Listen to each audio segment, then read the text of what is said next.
Olá, meus queridos, né? Acabei de fazer o vídeo dando explicações e referimentos da palavra de Apocalipse, capítulo 8, e agora eu vou fazer a leitura aqui do Apocalipse 9 para vocês, tá? Vocês que estão me seguindo, por favor, fique ligadinho, peça ao Espírito Santo, convide a ele, tá? Aliás, o Espírito Santo, ele mora no nosso corpo, não precisa de convite, né? Você só precisa chamar ele, invocar ele todos os dias, para que ele esteja dentro de você, te guiando. Porque, meus amores, ai de mim, ai do meu marido, ai da minha filha, se não fosse o Espírito Santo. Ai de nós, se não fosse o Espírito Santo. É por isso que naquele grande dia da tribulação, ele vai sair da terra. E aí vai ser ranger de dentes e dor de parto. Então vamos lá. Em Apocalipse 9 diz assim, queridos, a quinta trombeta, tá? Diz assim: e o quinto anjo tocou a trombeta e viu uma estrela que do céu caiu na terra. E foi-lhe dada a chave do poço do abismo.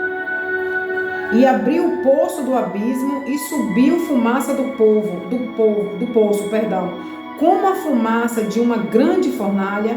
Com a fumaça do poço escureceu-se o sol e o ar, e da fumaça vieram gafanhotos sobre a terra, e foi-lhes dado poder como o poder que tem os escorpiões da terra.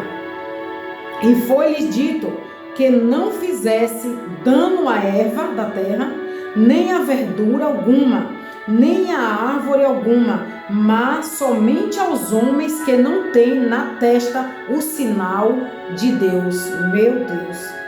E foi-lhe permitido não que os matassem, mas que por 5 meses os atormentassem, e o seu tormento era semelhante ao tormento do escorpião, quando fere o homem. E naqueles dias os homens buscarão a morte e não a acharão, e desejarão morrer, e a morte fugirá deles. Sabe por quê? Porque Deus vai reter a morte. Aleluia! E o aspecto dos gafanhotos era semelhante ao de cavalos aparelhados para a guerra, e sobre a sua cabeça havia umas como coroas semelhantes ao ouro, e o seu rosto era como o rosto de homem, e tinha cabelos como cabelos de mulher, e os seus dentes eram como de leão, e tinha couraças como couraças de ferro, e o ruído das suas asas era como o ruído de carros, quando muitos cavalos correm ao combate. E tinham cauda semelhante às dos escorpiões, e aguilhão na cauda. E o seu poder era para danificar os homens por 5 meses. E tinha sobre si rei, e o anjo do abismo, em hebreu, era o seu nome Abdon, e em grego Apolion, passado e já ai. Eis que depois disso vem ainda 2 ais. A sexta trombeta, e tocou o sexto anjo a trombeta, e houve uma voz que vinha dos quatro pontas do altar de ouro que estava diante de Deus, a qual dizia ao sexto anjo que tinha a trombeta: solta os 4 anjos que estão presos junto ao grande rio Eufrates. E foram soltos os 4 anjos que estavam preparados para a hora e dia e mês e ano, a fim de matarem a terra, parte dos homens. Misericórdia. E o número dos exércitos dos cavalheiros era de 200 milhões, e houve o número deles. E assim vi os cavalos nesta visão, os que sobre ele cavalgavam tinha couraça de fogo, e de jacinto e de enxofre, e a cabeça dos cavalos era como cabeça de leão, e de sua boca saía fogo e fumaça e enxofre, pois essas três pragas, foi morta a terra até essa parte dos homens. Olha só, vou repetir. Por estas três pragas foi morta até essa parte dos homens. Isto é, pelo fogo, pela fumaça e pelo enxofre que saía da sua boca. Porque o poder dos cavalos está na sua boca e na sua cauda, porquanto a sua cauda é semelhante a serpentes e tem cabeça, e com ela danificam. E os outros homens que não foram mortos por estas pragas não se arrependeram das obras de suas mãos, para não adorarem os demônios e os ídolos de ouro e de prata e de bronze e de pedra e de madeira, que nem podem ver, nem ouvir e nem andar. E não se arrependeram dos seus homicídios, nem das suas feitiçarias, nem da sua prostituição, nem das suas ladronices.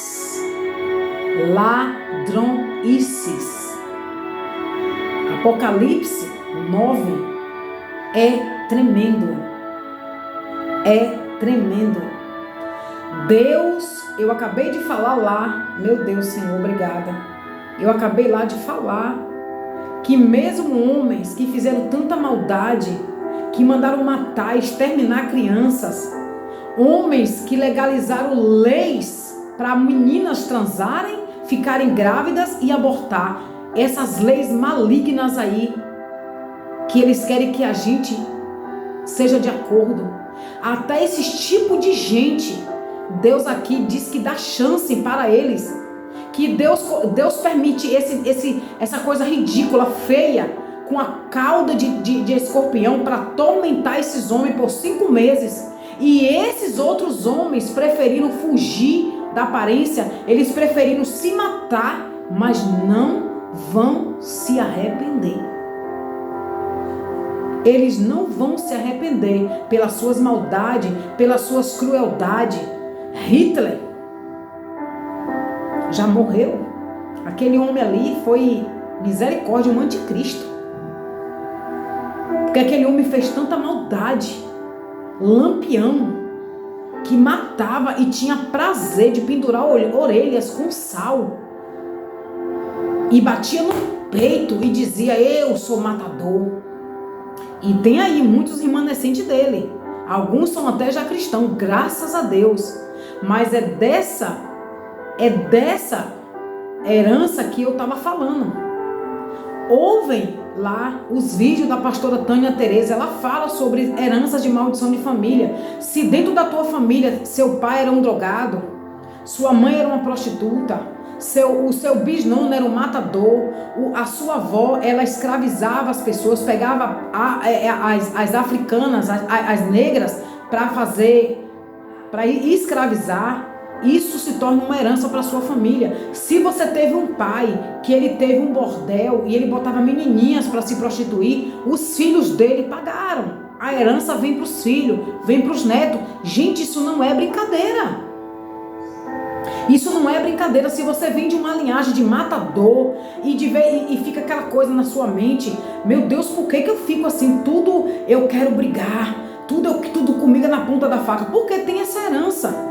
E você precisa desligar, porque o que está ligado na terra está ligado nos céus. O que está desligado na terra desliga nos céus. E você precisa se desconectar no mundo espiritual que os seus antepassados abriram para Satanás tá martirizando você e sua família. Muitas das vezes você é um crente exemplar, é um filho de Deus maravilhoso, mas Deus, ele é justo, queridos. Ele é justo, queridos, até com o diabo. Porque o diabo falou assim: eu vou lá tocar, porque ela não desconectou, ele não desconectou, e Deus vai. E Deus fala na sua palavra: eu vou pegar da primeira, da terceira e da quarta geração. Se não tiver confissão, eu vou permitir escândalo. E vocês estão vendo aí. É aquela mulher que mandou matar o marido, que está presa, sendo atormentada pelo diabo. É cristão que estão fazendo e acontecendo, largando suas esposas para casar com outro. É mulheres que foram famosas, que nem bem desceu à sepultura, o homem já casou com outra. Vocês estão vendo aí essas heranças, essas coisas. Agora mesmo, muitos anos, eu não sei quantos anos tem, que eu fiquei sabendo que ainda passa nas redes sociais, o pastor que matou a nora ainda foi para lá pregar. E são essas coisas que estão escandalizando, que as pessoas, em vez de falar, meu Deus, por que está acontecendo isso? O Senhor pode me dar sabedoria e conhecimento para me entender, para que eu possa orar para os meus irmãos, Senhor, e poder ir lá ajudar ele, desconectar isso das trevas? Muitos não fazem isso, mas julga. Aquela missionária que no passado a mãe era promíscua, o pai, né, que tinha já a idolatria, faz com que existem homens sexuais. A idolatria faz muita coisa que vem as heranças. É mulheres que levam anos, nunca casam, mulheres lindas, maravilhosas, bem sucedidas, mas não casam, e quando casa é com os caras que bate. Por quê? Heranças. E essas pessoas não querem desconectar. Ouve lá os vídeos da pastora Tânia, você vai ficar impactado. Essa mulher esteve aqui em Porto Seguro falando que Porto Seguro é o útero do Brasil. Foi por aqui que entrou as maldições. Porto Seguro, gente, nos hotéis, a pessoa trabalha como condenado para ganhar um mísero salário. Porto Seguro é uma das cidades que mais vem turista. E eu me pergunto, para onde vai o dinheiro que o assalariado nunca é aumentado o seu salário? Vai tudo para os prefeitos. Eu vejo Porto Seguro como uma prostituta que todo mundo usa e abusa, pega seus dinheiros e cai fora. E a pastora Tânia foi enviada por Deus para vir aqui, para desconectar. São poucos crentes que estão fazendo isso. Atos proféticos. Essa situação tem que mudar, porque Deus deu autoridade à igreja dele, que é você, que sou eu. Você fala, Célia, mas eu me sinto incapaz. Para com isso. O próprio Jesus falou, vocês farão coisas maiores do que eu. Então use a sua boca para profetizar e crer que Porto Seguro ainda pode dar leite e mel. Está na hora da gente acabar com isso. É muita bandidagem nessa cidade. Chega um ponto, gente, eu já vi cristão, meia boca, dizer assim, se não resolver aqui esse problema na escola, porque eu tenho aquela cisma com fulano, porque não olha o meu filho, o fulano está querendo bater no meu filho, eu vou chamar os meninos. Olha que ponto chegou os cristãos. Ao invés de orar e falar, Deus, eu não aceito que bandido venha mandar nessa cidade, mas que seja o Senhor com teu poder e tua glória. Usa-me, Senhor, para levar a tua palavra lá na boca. Usa-me, Senhor, para proclamar o teu evangelho de arrependimento. Vocês só sabem julgar. Aí aquela missionária, volta a missionária, ela se torna lésbica.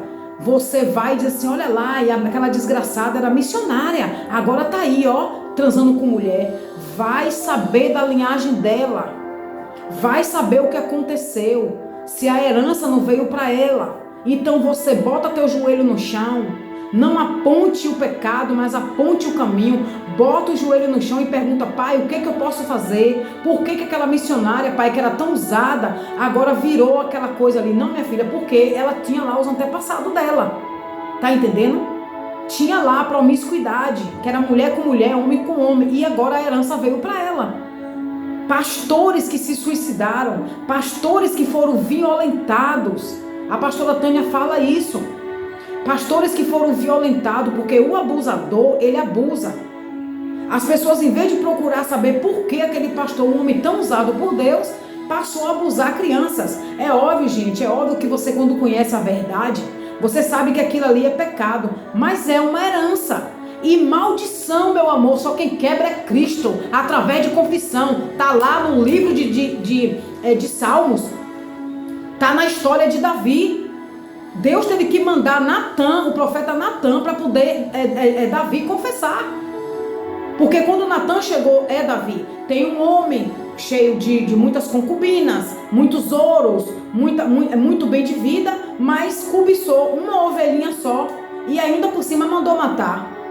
Ô rei Davi, faz a tua justiça, segundo a você, o que esse homem merece? Esse homem merece a morte. Rei Davi, esse homem é você. E ali pronto, a ficha caiu. Davi achou que tudo ia ficar por debaixo do pano, que tudo ia ficar legal, beleza. Mas Davi cometeu isso tudo porque Davi já vinha de uma promiscuidade do pai. Então a herança passou para ele. E mesmo ele sendo segundo o coração de Deus, Davi poderia morrer, porque Davi fez mais pecado do que Saul. Em confronto a Davi, Davi fez mais pecado do que Saul. A diferença é que Saul fez uma coisa que Deus abomina, como muitos estão fazendo. É deixar Deus para acender vela para Baal. É deixar Deus para procurar feiticeiros. É deixar Deus para procurar cartomante. Eu já ouvi da boca de uma crente que uma vez quando Deus, não vou falar o nome, que ela estava já preocupada porque Deus não curava ela, que ela já queria até acender vela, voltar a acender vela lá no catolicismo. Isso é abominável. É a pior coisa que um cristão pode fazer. E na Bíblia tem muitos que deixou de adorar o Deus de Israel para acender vela para Baal. E um desse foi o rei Acabe. E eu creio que tem muitos crentes da geração do remanescente desse rei. Mas Davi, ele se ajoelhou, coisa que muitos hoje não querem fazer. Davi se ajoelhou, pegou a coroa, jogou lá, rasgou suas vestes e disse: papai, não, me falte tudo, mas não a tua presença. Então não se engane. Nem todo mundo tem a presença de Cristo, não. Porque se tivesse a presença de Cristo, sentiria a tua dor. Sentiria as tuas necessidades. Sentiria que você precisa de um abraço. Porque quem anda com o Espírito Santo sente a dor do outro. Não tem dia nem hora para pregar a verdade e nem dizer a verdade, nem viver essa verdade. De dizer: arrependei-vos.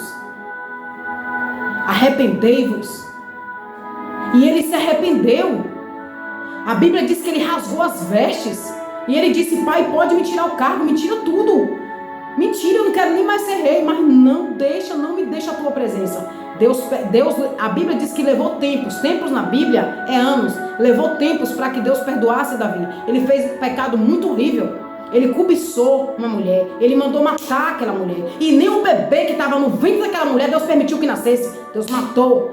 Ele é Deus, ele é pai. Ele pode tudo, porque ele é Deus. E não questione a ele, porque Deus ninguém explica. Então, queridos, é isso. Se você está vendo que seu pastor está pecando, não tenha medo, chama ele da parte. Pastor, me conta, eu não quero saber da sua vida, mas me conta como era os teus antepassados. Por que o Senhor faz isso? E ele vai te dizer. Deus vai abençoar, que ele vai abrir o coração. Porque confessar, nem todo mundo quer. Imagina muitas mulheres crentes e não crente ainda, chegar num púlpito de uma igreja e dizer assim: olha, eu já abortei. Você transgrediu os 10 mandamentos de Cristo. Deus já me usou nessa área. Para poder, não vou falar o nome da pessoa, para poder ir na casa dessa pessoa, ela não me permitiu de falar. Quem tem que contar esse testemunho é ela, para edificar outras vidas. E Deus falou: vai filha, que eu sou contigo. Ela estava grávida e ela já tinha perdido o bebê. A primeira gravidez, creio que a segunda. Ela mesmo falava que Deus falava: não vai vingar. E ela não entendia o porquê. E aí Deus me levou lá, eu comecei a falar do meu testemunho. Ela começou a chorar sobre aborto. E aí Deus falou: enquanto ela não confessar, você não vai fazer o ato profético que está o bebê na barriga dela. Se ela não confessar, não vai vingar também. Foi difícil, porque o diabo ele bota uma mordaça na sua boca para você não contar. E aí a gente intercedeu. Meu marido, tinha a mãe dela, o esposo. E aí ela louvou, confessou e falou. E aí Deus falou: agora faça o ato, filha. Fiz o ato, profetizei no espírito do Senhor Jesus. Depois o diabo veio na mente dela e dizer: não funcionou, não vai vingar.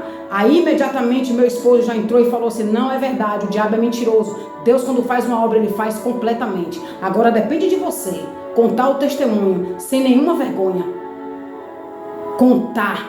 Deixe que falem, que dizem. Mas você tem que contar para edificar outras vidas. Porque a própria igreja onde ela congregava, ela queria sumir da cidade. Ela queria desaparecer porque todos a julgavam. Todos a julgavam. Então é fácil julgar, sem saber aonde vem a raiz. Sabe? E por isso, volto lá atrás, quando eu falei sobre ingratidão. A única coisa que eu fiquei assim um pouquinho decepcionada é que quando nasceu o bebê, eu pedi para ir visitá-lo. E ela disse que não podia porque o bebê não tinha recebido vacina. E eu sempre via fotos postadas com o bebê com outras pessoas. E eu pedi. E ela, nunca fui na casa dela para comemorar, para festejar. Ela não veio pra gente para falar, não, eu quero agradecer. Eu não tô falando isso aqui, gente, porque a glória é de Deus. Mas a ingratidão é terrível. A ingratidão, meus amores, é terrível. Não seja ingrato. Você quando estava lá, ó, na desesperação, você pediu para aquela irmã orar por você. Ela jejuou, nem relação ela teve com o esposo dela. Ela jejuou para você. E aí quando Deus te dá a vitória, você vai comemorar com os fariseus? Aqueles que te apontaram? Não faça isso. Seja grato. Seja grato. Amém, queridos? Deus é lindo. Ele é pai, ele não é padrasto. Ele nos colocou nesse mundo para adorá-lo, reverenciá-lo e ser devotos a ele e chamar ele de pai. Abba, pai. Abba, pai. E mais adiante nós vamos falar sobre o estudo aqui. Amém? Jesus abençoe a vocês. Muito obrigada. Senhor,